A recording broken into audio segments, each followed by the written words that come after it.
Fluoride is a poison, and adding it to our drinking water is an evolving social experiment started 40 years ago. Now one of the world's top fluoride experts has issued a grim warning about what it could be doing to our health and that of unborn children. Yet as Frank Pengello reports, you'll get a different spin from dentists and health bureaucrats. We consider that as a poison. Why should a poison be in drinking water? The poison is fluoride. It's there because government health bureaucrats and dentists tell us it's for our common good, for reducing tooth decay, and at levels which won't harm you. That doesn't wash with Professor A.K. Shashila. They should realise it's a poisonous substance. It doesn't promote health. It is a disease-causing agent, and the fluoridation should be stopped as early as possible. Professor Shashila is one of the world's leading experts on fluoride. Her own extensive research, along with 70 years of data in India, backs up what she's saying, and it's most disturbing. I would consider a pregnant mother taking fluoride-contaminated products, I'm using the word products, which includes water, toothpaste, black tea, processed food products which has fluoride. Any liquid? Anything. Where her urinary fluoride is high, she is going to cause a lot of damage to the fetus, the growing embryo, the infant which is going to be born. The American Dental Association warns against using fluoridated water to mix baby formula. Not so here. They don't read, they are not aware, they don't update themselves, they don't do any research. So we are in a serious problem. Professor Shashila says exposure to fluoride could also be the cause of many ills like neck, shoulder and joint pains, which may be misdiagnosed by doctors. She routinely does urine tests to check fluoride levels in her patients. Remove the fluoride ingestion, starting from toothpaste, black tea, fluoridated water, whatever, and you bring down the urinary fluoride to normal limits, the patient recovers. Fluoride is also used as a preservative and also lurks in many products we consume. But apart from toothpaste, it's not listed on labels.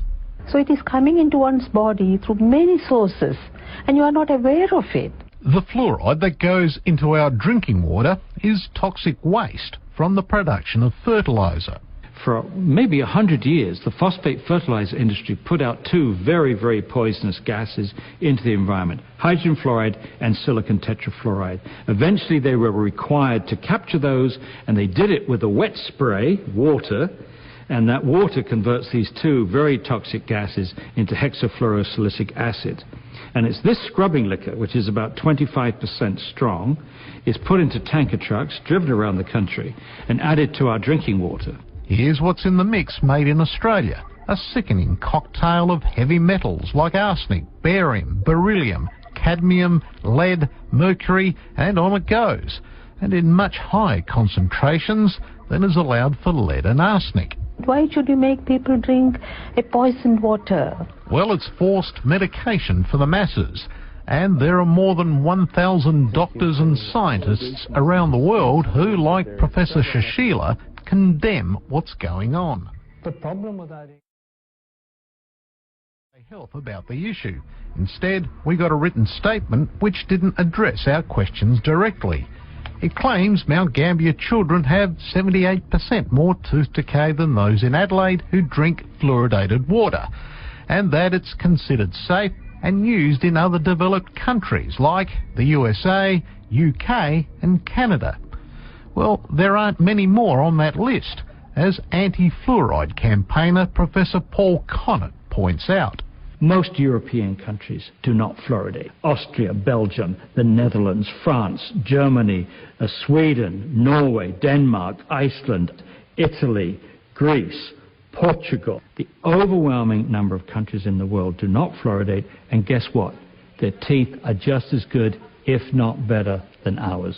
It aggravates dental decay. The tooth gets pitted, perforated, it gets chipped off, it breaks, and also at a much younger age, the people will become edentulous, means they will lose their teeth The anti-fluoride movement says while there's ample evidence to support what they're saying, governments still refuse to listen or fund research to study the impact it has on health. The real culprit here is these bureaucrats who are spinning the information before it gets to the decision makers, and that's what's outrageous. We expect, I think, politicians to spin, but we shouldn't expect civil servants to spin. A mistake? Yes, of course.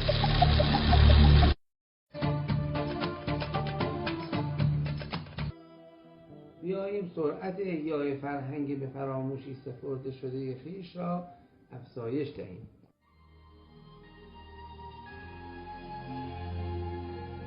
مؤسسه پژوهشی درمانی احیای طب جامع ایران